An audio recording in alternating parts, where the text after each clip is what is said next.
Que tal? Moi boas tardes. Luns festivo en toda Galicia roto pola traxedia no concello lucense de Palas de Rei. Un incendio na súa casa levou por diante a vida dunha muller de 51 anos.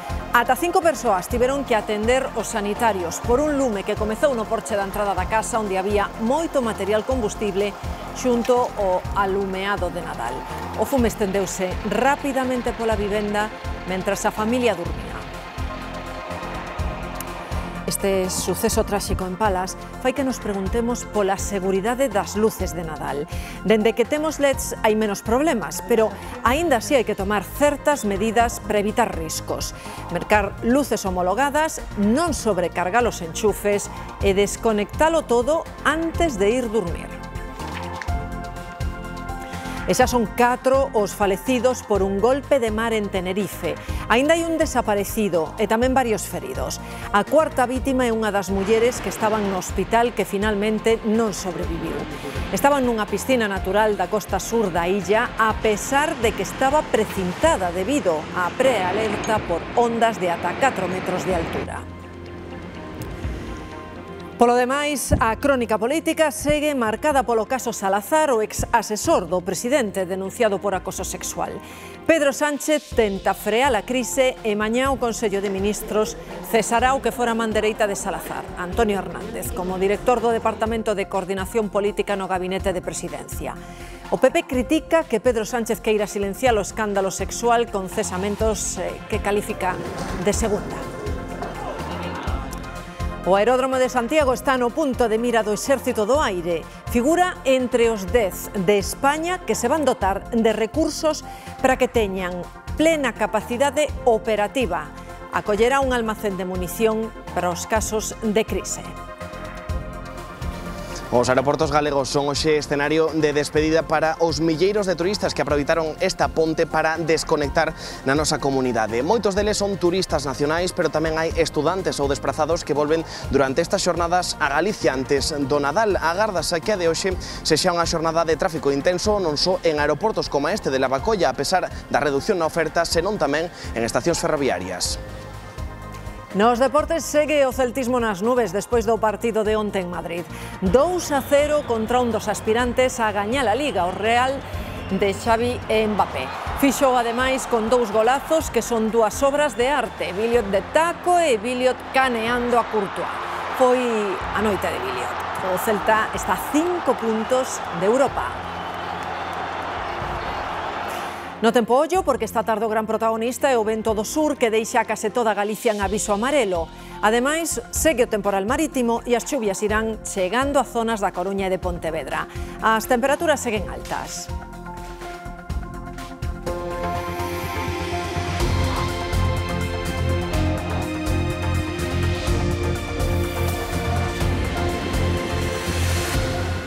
Os casos de presunto acoso sexual en Moncloa custanlle o posto a outro alto cargo de Pedro Sánchez. Cesa a man dereita de Francisco Salazar. Segundo as vítimas, Antonio Hernández actuaba como protector e cómplice. O goberno pide disculpas. Un menos estreitase o círculo, escribe o PP nas súas redes sociais. Os de Feijóo apuntan a responsabilidade de Pedro Sánchez no caso Salazar, o seu ex-asesor denunciado por acoso. El feminismo de pancarta de Sánchez se ha caído y se le han visto todas las vergüenzas. Las víctimas no merecen que el sanchismo tape e esconda este escándalo. Os populares levarán a Salazar ao Senado, pero o presidente do goberno apúrase en levantar un cortalumes que lle permita bloquear esa polémica canto antes. E acaba de cesar a este home, Antonio Hernández, a man dereita de Francisco Salazar en Moncloa. As vítimas sosteñen que foi o seu cómplice e encubridor. Y pedimos disculpas, especialmente disculpas a las víctimas, que creo que también es importante y sobre todo trasladarles a ellas nuestro apoyo y nuestro respaldo hasta las últimas consecuencias. Pero as mulleres do partido queren máis, piden unha transformación feminista profunda e o fin da protección aos agresores. 3 cargos parlamentarios, entre eles a galega Carmela Silva, advirten que as contradicións entre o que se fai e o que se di debilitan a credibilidade. A caída de Hernández tamén lle afectará ao seu posto na executiva do PSOE en Andalucía, onde era responsable de datos. No caso Cerdán, a investigación da Garda Civil comeza a salpicar a Óscar Puente. Segundo o xornal El Confidencial, o último informe da UCO fai referencia a unha subvención de 40 millóns de euros que o actual ministro de Transportes lle concedeu ás obras dos túneles de Velate en outubro de 2024. A construción foi axudicada a UTE, conformada, entre outros, por Acciona e Servinavar, esa empresa que está baixo punto de mira, participada polo exsecretario de Organización Socialista. O Partido Popular sería a forza máis votada en España se houbera hoxe mesmo eleccións, dio unha enquisa de intención de voto de 40DB. É a primeira que se publica despois da entrada en prisión de José Luis Ábalos e Koldo García. Os populares obterían o 31% dos apoios, 3 puntos por riba dos socialistas, que quedarían no 27,8% de apoios de sufraxios. A terceira posición para Vox, cun 17%, Sumar segue baixando ata o 5,4%, Podemos obtería un 3,7%, se acabou a fiesta un 2,3% dos apoios. Entre Partido Popular e Vox suman un 48% dos sufraxios fronte ao 37% do bloque de esquerda. Nesta enquisa o BNG aparece dentro do bloque dos partidos que facilitaron a investidura, Junts, RC, Bildu, PNV e Coalición Canaria, no grupo de outros. Entre todos terían un 6,5% dos votos. Onde están convocadas as eleccións para o 21 deste mes e xa en Extremadura, as enquisas deixan a candidata popular María Guardiola a 2 escanos da maioría absoluta. Os do PSOE, Miguel Ángel Gallardo, imputado no caso do irmán de Pedro Sánchez, podería perder ata 7 escanos. Guardiola esta mañá pedía o apoio dos extremeños. Que es evidente que al señor Abascal no le caigo nada bien.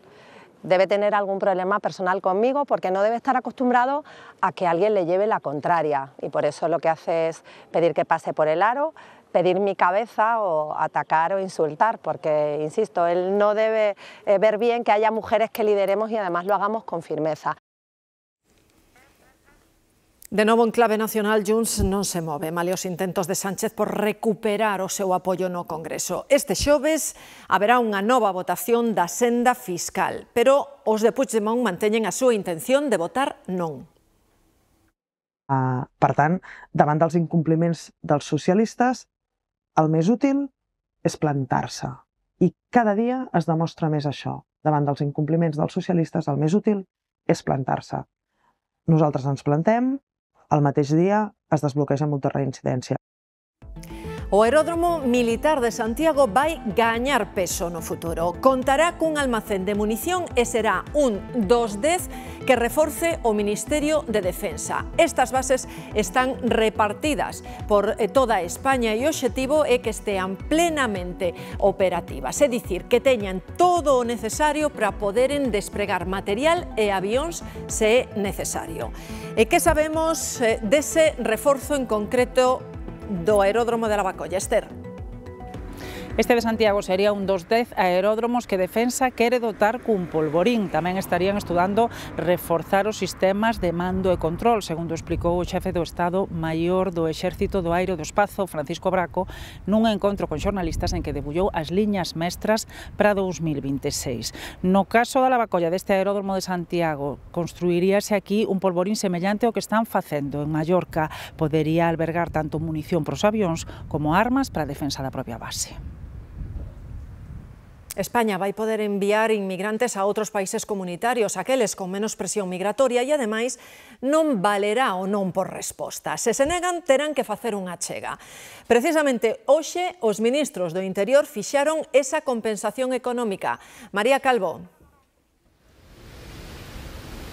Sí, un pacto migratorio que entrará en vigor a partir de xuño do ano que ven, e a partir de aí a Unión Europea activará un fondo de solidariedade con 21.000 reubicacións e 420 millóns de euros para apoiar os países con maior presión migratoria. España, xunto con Italia, Chipre e Grecia, é un dos beneficiarios, como decías, poderá trasladar a persoas e tamén ou recibir tamén unha axuda financiera como parte deste mecanismo. Con todo, España non está conforme con este resultado final porque é menor do que pedía dicía que era unha dotación de 30.000 reubicacións e 600 millóns de euros. Hoxe aquí en Bruxelas o ministro Grande Marlaska advertiu de que a solidariedade non pode converterse nun regateo de cifras e exixe garantías para que a axuda responda ás necesidades reais dos estados baixo presión.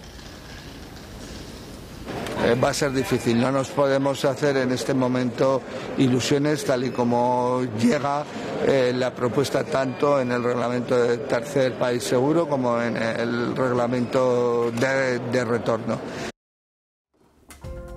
Para nadie realmente, y más una familia que lo queremos como si fuera de nuestra familia. Nos momentos estaremos en Palas de Rei, ali os veciños choran a morte dunha muller de 51 anos no incendio da súa casa.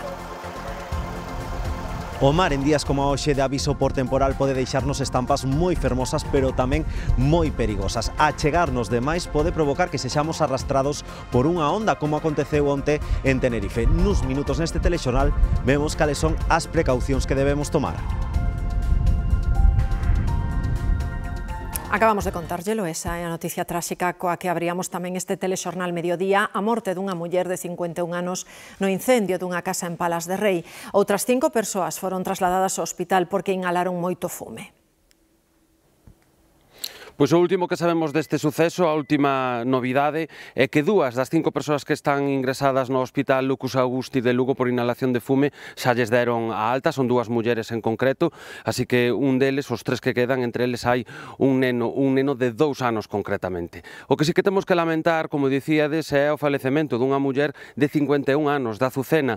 Todo comezaba entre as 5:30 e as 6 da mañá nesta vivenda que están vendo, concretamente no porche, xa ven que está prácticamente calcinado e segundo nos puderon confirmar tanto os bombeiros de Chantada como os de Lugo que efectivamente o lume iniciábase nos adornos de Nadal que tiñan instalados nese porche. Ata aquí tiveron que vir tanto os bombeiros destas 3 localidades, de Lugo, de Monterroso e de Chantada, e atopaban o cadáver da Azucena na parte superior que falecía por inhalación de fume. Desolación na aldea da Graña por este incendio do que daba aviso un dos afectados pasadas as 6 da mañá. Chegar o médico forense ditaminou que a persoa que estaba falecida, polo que pode parecer que o incendio se pode provocar por adornos navideños que tiñan enchufados na parte de baixo da casa, non nun porche. O lume orixinouse na parte baixa da casa nun soportal de madeira pechado que utilizaba a familia como sala e onde colocaron adornos de Nadal. Tiñan adornos navideños, tiñan un sofá, tiñan moita acumulación de combustible na parte de baixo da casa. Unha vez que plantou o lume na parte de baixo, deu entrado no porche, entrou por un cristal dunha porta para dentro da cociña da casa e inundou toda o que é a parte da vivenda. A vítima de 51 anos acababa de chegar de Ecuador para pasar as vacacións de Nadal na casa da súa nai, que é unha das 5 persoas que resultaron ademais afectadas polo fume, o que obrigou o seu traslado ao Hospital Universitario Lucus Augusti. Eles estaban nas habitacións que estaban que tiñan salidas máis preto, non, da salida do que as habitacións da que estaban. Ela, por desgracia, estaba na habitación que era a última que estaba na casa. Unha triste nova coa que espertaban na aldea da Graña. Esto no es grato para nadie realmente, y más una familia que lo queremos como si fuera de nuestra familia. Polo que seguen moi pendentes de evolución do resto da familia.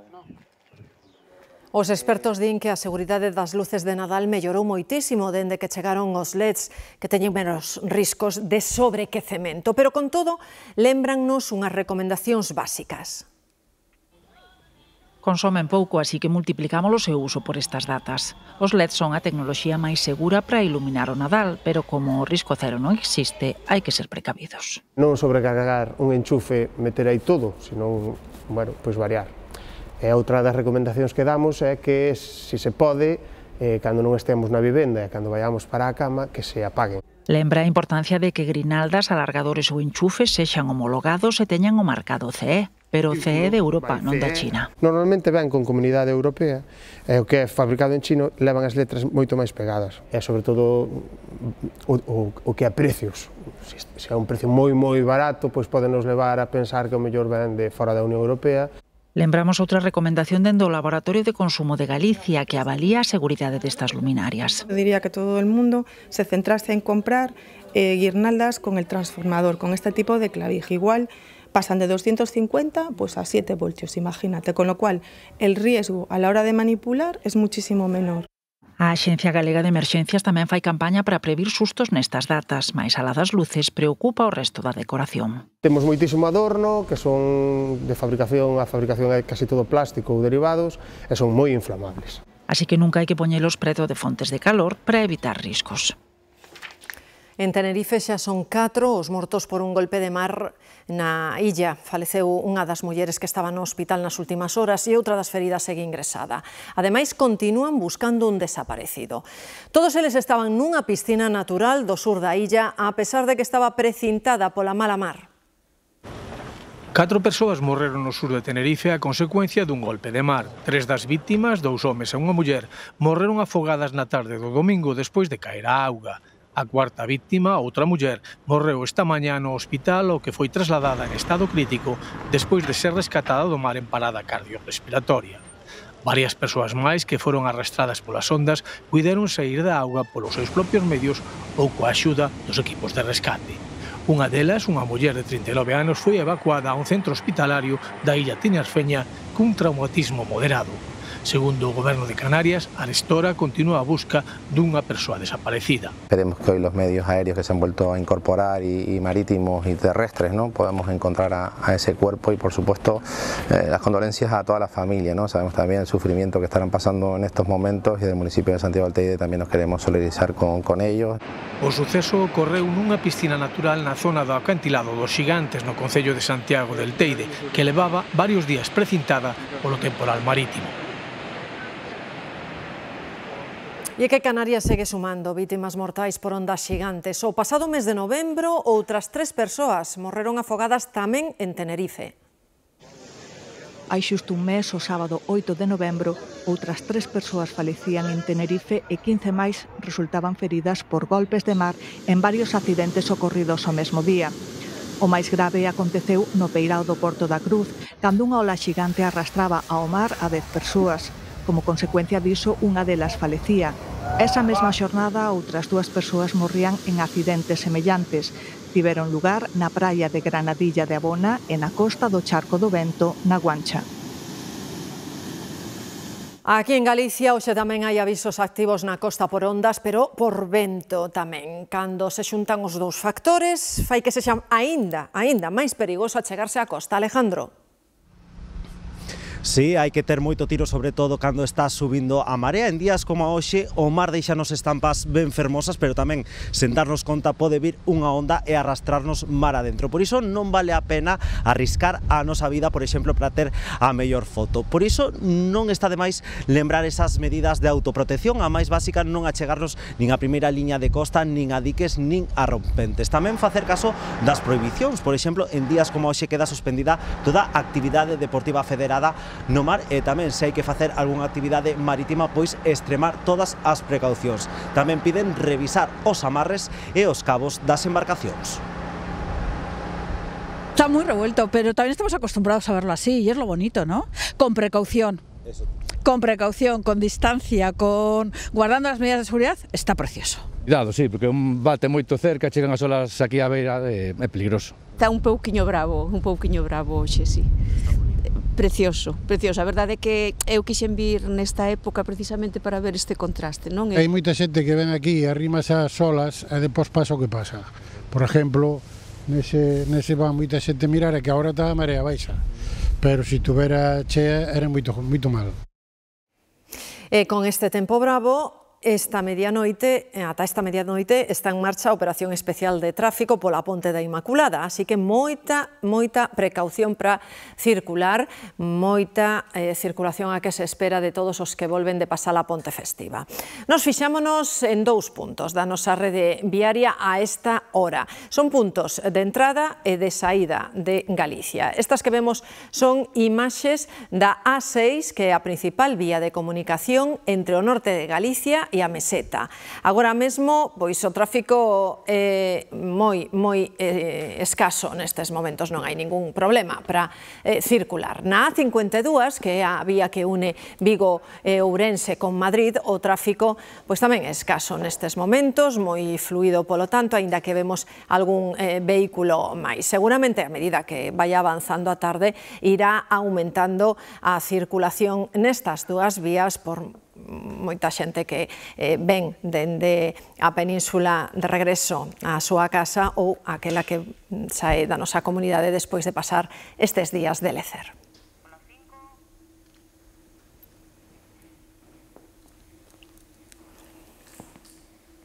Non son as estradas, hoxe é día de moitísimo movimento tamén nos aeroportos e nas estacións de todo o país. A ponte acábase, así que non queda outra que regresar a casa. Estamos en dous deses puntos, estamos no aeroporto de Santiago, Xoel, e tamén estamos na estación de tren. Primeiro, Xoel, contigo, o aeroporto, cal é a situación? Pois esta terminal de Lavacolla ten, por exemplo, previsto operar só hoxe alrededor de 50 operacións, o que converten a este luns na xornada de maior actividade no caso deste aeroporto durante esta ponte. En total, entre o pasado venres e hoxe luns, operáronse dende aquí unhas 150 operacións, o que representa, non obstante, unha caída do 37% nese volume de operacións en comparación co mesmo período do ano anterior. Baixa a oferta, pero mantense a demanda por parte dos pasaxeiros. De feito, os principais destinos foron rutas curtas por Europa, tamén as Illas Canarias ou rutas pola Península Ibérica, e foron moitos tamén os turistas nacionais que escolleron esta ponte para vir ata aquí, ata Galicia. Un ir e vir, en definitiva, de viaxeiros o de hoxe que se repite tamén nas estacións de tren, Nadia. Pois máis do mesmo aquí na estación de tren de Santiago. Isto foi un continuo ir e vir de viaxeiros durante a mañá, sobre todo dos que parten ou chegan cara a Madrid. Uns volven das súas vacacións á casa e outros marchan despois de pasar a ponte festiva aquí en Galicia. Dende o pasado sábado, máis de medio cento de trens de longa distancia pasaron por aquí, pola estación Daniel Castelao de Santiago, e por Ourense foron case 80. O dato importante que temos que ter en conta é que o traxecto entre Galicia e Madrid cubriu máis de 50.000 prazas entre AVE e AFLO, que foron máis do dobre das que houbo o ano pasado nesta mesma ponte da Constitución. Os centros logísticos de Galicia volven ser protagonistas nesta operación retorno, facéndose notorio o aumento de prazas nos enlaces ferroviarios con Madrid, concretamente o dobre que o ano pasado. Unha gran porcentaxe dos viaxeiros fixeron parada na capital de Galicia. Estuve aquí en Santiago y estuve con la familia y estupendamente. No acompaño mucho el tiempo, pero ¿qué le vamos a hacer? Estamos en Galicia. Estoy verdaderamente asombrado de ver lo que es el casco viejo. Por mi trabajo viajo bastante a menudo, es algo único, nunca había visto algo semejante. Y hemos estado 3 días, pues eso, paseando, disfrutando de la ciudad, viendo la catedral, disfrutando de la gastronomía tamén, que está moi bien.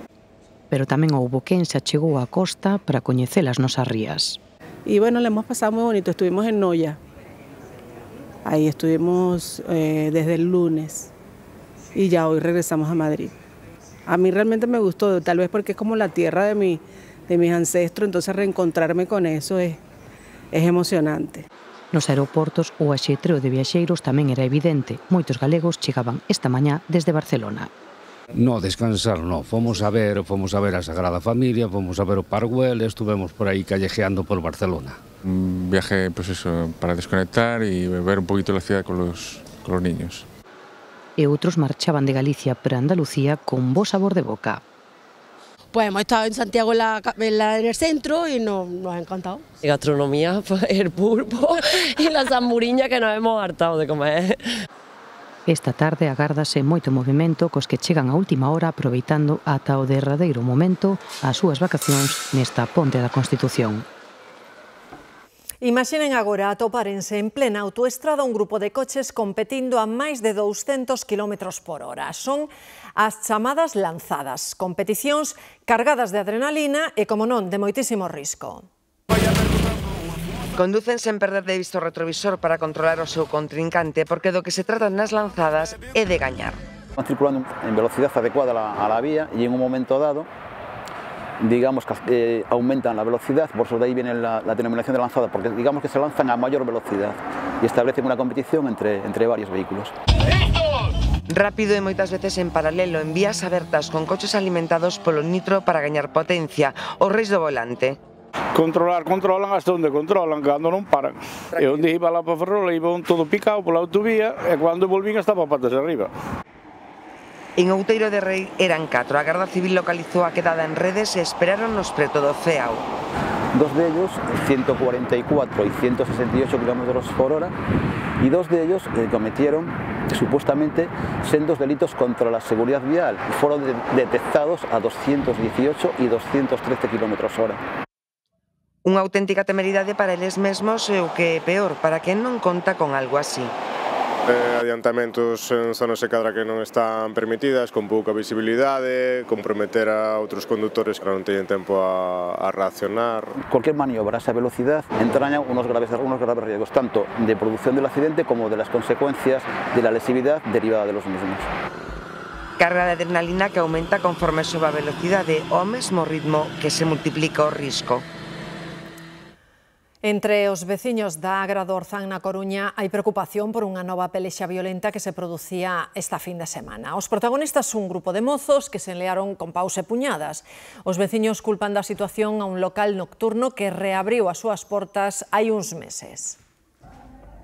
A golpes e puñadas entre varios mozos que na madrugada do sábado alteraban o descanso dos veciños da Rolda do Outeiro. As dúas peleas foron nun corto espacio de tempo. Foron os propios veciños os que gravaron estas imaxes que difundiron a través das redes sociais e encargáronse de dar aviso á policía que acabou dispersando os mozos. A policía ven, ou non lle deixan actuar ou actúa.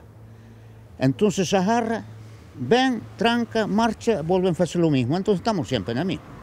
Non é unha situación nova no barrio. Os veciños denuncian os problemas de convivencia que xera na zona un local nocturno que reabriu as súas portas despois dun tempo pechado. Aí se xuntan, chocan entre eles, suele haber bastantes conflitos así de incluso con arma blanca. No barrio hai preocupación. A verdad que estamos indignados con este tema. A ver, non nos importa que dentro do local seu e que fan o que queiran, é dicir, que canten e bailen e fan o ruido que queren, pero sin molestar os veciños. Dende a Asociación de Veciños da Agra do Orzán din que chove sobre mollado. Levamos anos con ese tema e reclamando ao Concello que se faga outro tipo de actividade, que se eduque, que se faga pedagogía en todos os sentidos, dentro do barrio, que se fagan campañas. Para que a Agra siga sendo, como a toda a vida, un espazo de convivencia. Este non foi o único incidente na Coruña. Así aparece o escaparate dun local baleiro a escasos metros da fonte de Catro Camiños. O cristal acabou totalmente estragado. A policía local acordonou a zona para evitar que ninguén se poida mancar. Neste caso foi só un acto de vandalismo, pero na zona dos Mallos tamén apareceron 2 negocios coas lunas estragadas. Alí sí que o fixeron para roubar. O sector porcino galego pide máis medidas de control do xabaril para evitar que entre a peste africana. De momento os positivos seguen limitados a Cataluña, pero os efectos económicos vanse notar en toda España. Os galegos falan de perdas millonarias porque os prezos estanlles baixando.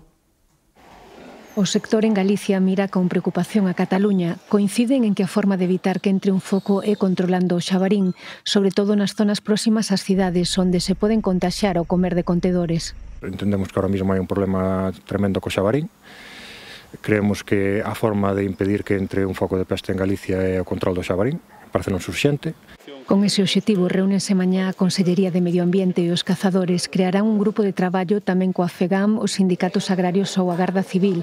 A Xunta vai propoñer bonificacións para os cazadores que superen a cota de capturas de xabarís, priorizando as zonas con granxas.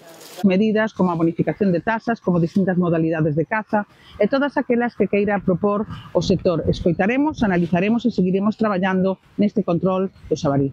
O sector fala dun impacto brutal dende que apareceu o foco en Cataluña. Perderon 1,5 millón de euros nunha semana pola baixada dos prezos, sumado a que países como Xapón cancelaron os pedidos. Desde Galicia hai exportacións directas a Xapón. Hai varias industrias que exportan directamente. E tamén hai grandes matadeiros portugueses que abastecense de porco galego que tamén exportan a Xapón. Están moi pendentes das negociacións do Ministerio para reabrir mercados e nas granxas reforzaron as medidas de bioseguridade.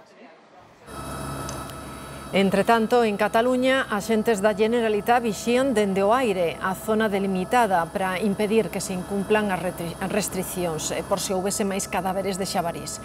De momento, o número de positivos está estable, en 13 casos. Todos apareceron dentro da zona restringida. O obxectivo segue sendo que o virus non saia de aí. Mañá comeza a traballar un equipo de expertos en bioseguridade para analizar a orixe do brote. Seguimos así, no nos desviemos, 13 positivos en el foco, en el radio de 6 kilómetros, que era objetivo número 1 de la primera semana, lo hemos conseguido, vamos bien, no nos podemos desviar de este objetivo. Podremos reabrir mercados si demostramos que lo tenemos contenido, que hacemos bien el trabajo. O Louvre volve a estar no punto de mira. Unha inundación estragou unhas 400 obras do museo. É un novo golpe ao seu prestixio despois do roubo de xoias en outubro. Os empregados convocaron unha folga para denunciar a situación. A inundación non se fixo pública ata este domingo. Produciuse por unha fuga de auga procedente dunha tubería situada no teito dunha sala. Danou arredor de 400 obras e documentos, quedando algúns en estado irrecuperable. Pertencen á Biblioteca de Antigüidades Exipcias. Son fundamentalmente revistas de exiptoloxía e documentación científica empregadas por historiadores, investigadores e persoal do museo. Os operarios que traballaron esa noite puideron cortar a fuga de auga antes de que afectase a unha caixa eléctrica, o que provocaría danos maiores. Foi unha revista francesa especializada en arte a que revelou a información. Dende o Louvre comunicaron que non hai perdas irremediables, xa que se trata de documentación moi útil, pero non única no mundo. Aseguraron que as pezas danadas seguirán un meticuloso proceso de secado, encadernación e restauración, e despois voltarán ás estanterías. A todo isto hai que engadir que esta mesma mañá os empregados do Louvre facían pública a convocatoria de folga polo deterioro do museo, as condicións de traballo e a falta de recursos. Será a partir do día 15 e podería prolongarse nos días seguintes. Renunciar non, pero gastar algo menos sí, porque está a cousa moi cara todo. Si el regalo que yo te quería hacer no es de 80 euros y es de 40, cumplo con 40, pero si la sonrisa la pillo, cumplo. Pues en vez de comprar 3 nécoras, compras una.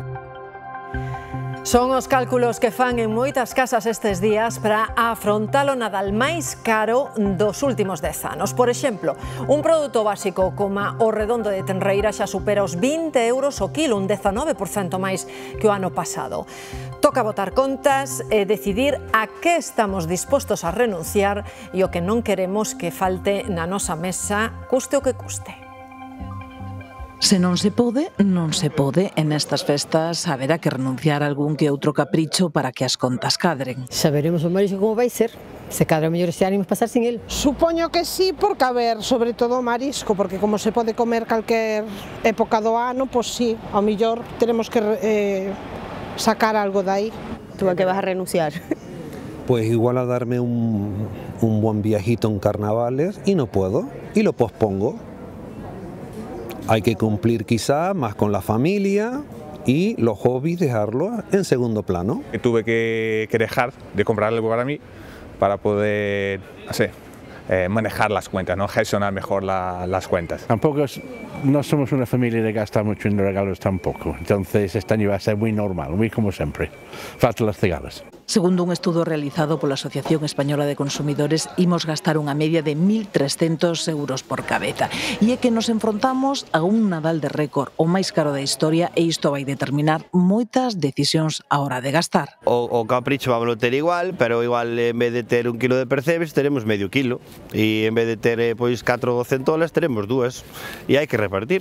Antes íbamos a comprar los pasteles en pastelerías, o los mazapanes, o los turrones, y ahora se hace lo mismo pero en menos cantidad. A mellor hai que ir máis a congelados que a produto fresco. Con todo, hai quen se nega a renunciar a nada porque o Nadal é o Nadal. Somos una familia que valoramos el compartir la familia y bueno, mantendremos las tradiciones que hemos tenido hasta ahora.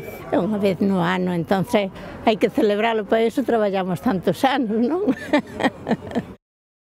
Pois iso, anotando todo o que gastan hoxe, están moitos aproveitando este día de compras porque, a pesar de ser día festivo, abren as tendas. E non só os grandes centros comerciais, tamén hai moitos comercios locais máis pequenos abertos, Carlos. Así está Vigo hoxe, é a mesma imaxe ca onte ou cantonte, é realmente a mesma que vemos moitas veces durante estas semanas do longo Nadal da cidade. O centro de Vigo está ateigado de xente, hai moitísimo movimento, e é verdade que é unha imaxe que contrasta con outros festivos do ano, cando esta zona está prácticamente deserta. Ademais é que hoxe é festivo tamén en Portugal, así que para a tarde, sobre todo, sacar daqui de novo moitísima xente facendo compras e vendo as luces. O pequeno comercio celebra a época do Nadal, din que fan moito negocio durante este mes e medio, 2 meses, pero claro, é a cambio de ter que traballar moito.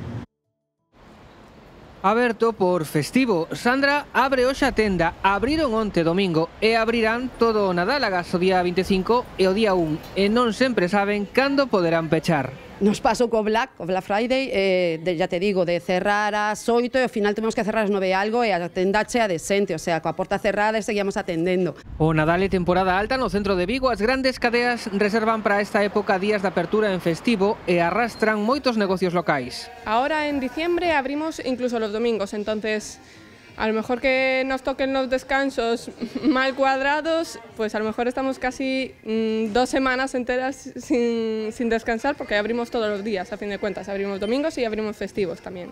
A veces é máis bloqueate, máis non o que é chollo físico, sino mental. Mañán vendrá moita xente, non vendrá moita xente, me encontrarei ben, haberá algún problema, que é o que pasa en isto, me entendes?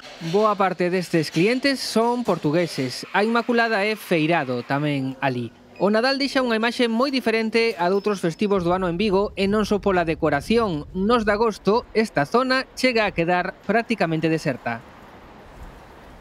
Non lle cadrou a Carlos entrar nunha, pero abren tamén moitas pastelerías que xa teñen os escaparates cheos dos doces típicos de Nadal.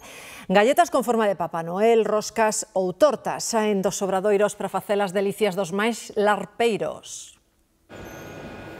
Os obradoiros de panaderías e pastelerías comezan xa a ser un fervedoiro de actividade. Traballan sen descanso para dar gusto aos pagais máis golosos, ansiosos de probar os doces típicos de Nadal. Neste que visitamos hoxe levan uns días elaborando galletas e chocolates con formas do máis diverso.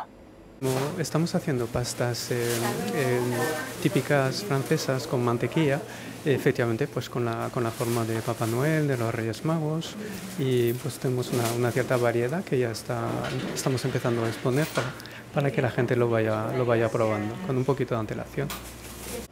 Desde hai un tempo ofrecen ademais á súa clientela unha galleta moi especial, a galleta de Reis, unha especie de rosca de 1000 follas rechea de crema pasteleira e crema de améndoa, unha auténtica delicia que fai honra non só ao Nadal, senón tamén ao país de orixe do seu mestre pasteleiro.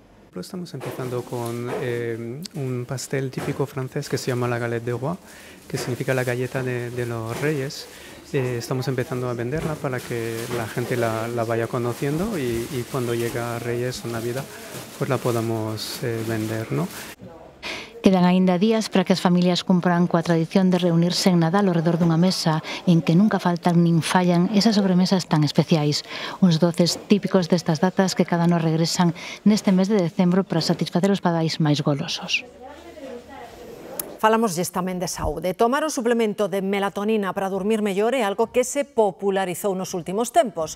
Pois un estudo alerta agora de que o seu consumo diario durante un ano está relacionado cun maior risco cardiovascular. Os médicos recomendan tomala, pero baixo a súa supervisión. A melatonina é unha hormona que producimos de xeito natural e regula os ritmos circadianos. Nos últimos tempos estes suplementos popularizáronse moito para tratar problemas de sono. Viña por melatonina, Rosina? Bueno, pois é como a queres, en pastillas, en gotas... Véndese bastante, ademais en xente de calquera idade, porque tamén como hai en gotas, en infusión, en pastillas, pois eso fai que día un pouquiño máis de cancha, incluso xa desde nenos. E podermola vender sin receta, salvo que sea dunha dosis de maior de 2 miligramos. O estudo feito nos Estados Unidos viu que pacientes que levaban máis dun ano tomando melatonina a diario para dormir tiñan máis probabilidades de sufrir insuficiencia cardíaca. Din que non é moi conveniente tomala moi a menudo e está moi de moda, a publicidade tamén fai moito. Eu teño tomado así en momentos puntuales. Teño un problema de insomnio, fun ao médico e deume pois pastillas para dormir, e así que as tomo. Vostede prefire que lle prescriba o médico? Sí, desde logo, non confío nada nesas estas cousas que anuncian. Os efectos adversos poden acentuarse por tomar melatonina sen prescripción médica. Sí que es verdad que se usa en trastornos de hiperactividad, en trastornos del sueño ahora en mucha gente joven con estrés por los exámenes, pero la prescripción tiene que venir por parte de un médico y siempre orientando la historia clínica de ese paciente, es decir, ¿por qué no duermes? ¿Cuáles son tus hábitos para dormir? A luz é un estímulo que diminúe a melatonina. Os médicos recomendan evitar pantallas e os estresantes antes de dormir para segregala por nós mesmas. A película Sirat de Oliver Laxe acaba de ser nominada aos Globos de Ouro en 2 categorías: mellor película estranxeira e mellor banda sonora. A cinta do director galego é unha das favoritas nestes premios que son unha antesala dos Óscar. O último recoñecemento para este filme chegou da prestixiosa revista estadounidense New Yorker. Os seus críticos din que Sirat é a mellor película do ano. Cualifícana de desgarradora e estimulante. Pois sabes, hai sorte. Falamos do tempo. Cara Atlántica de Galicia. Mañá fará unha semana que levamos falando do temporal marítimo. Xa adianto que os avisos de nivel laranxa seguirán nas próximas horas e tamén se chegan as precipitacións. Hoxe o comento tamén en terra, case que toda Galicia, vémolo a continuación, vai estar en aviso por fortes refachos de tempo. Imos ao interior, ata Ourense. Sí, falamos das temperaturas, seguen altas, hoxe alrededor dos 17 graus, pero ollo que nas próximas horas tamén moitas zonas da provincia de Ourense, casi que como o resto de Galicia, vai estar en aviso por fortes refachos de vento. Fíxense senón no mapa, algunha zona de Lugo e algunha zona de Ourense, o resto en aviso porque eses refachos de vento seguirán importantes nas próximas horas, co litoral atlántico en aviso de nivel laranxa, acción combinada, do vento tamén e do mar de fondo, e con esas temperaturas que seguen altas. E como sempre, despois dos deportes, vimos, contámoslo todo, falamos dos próximos días, que teremos días de chuvia e días de tregua. Nada, 7 minutos despois de Sevilla Información Deportiva. E así como ven, vestidos de Papá Noel inauguraron a temporada milleiros de esquiadores nunha das estacións de inverno máis exclusivas dos Alpes suizos. Para celebrar o día de San Nicolás tiraron os prezos e isto animou incluso moitos turistas estranxeiros. Aquí en Galicia aínda non hai data para que abran as pistas de esquí de Manzaneda. Veremos se a apertura é igual de vistosa.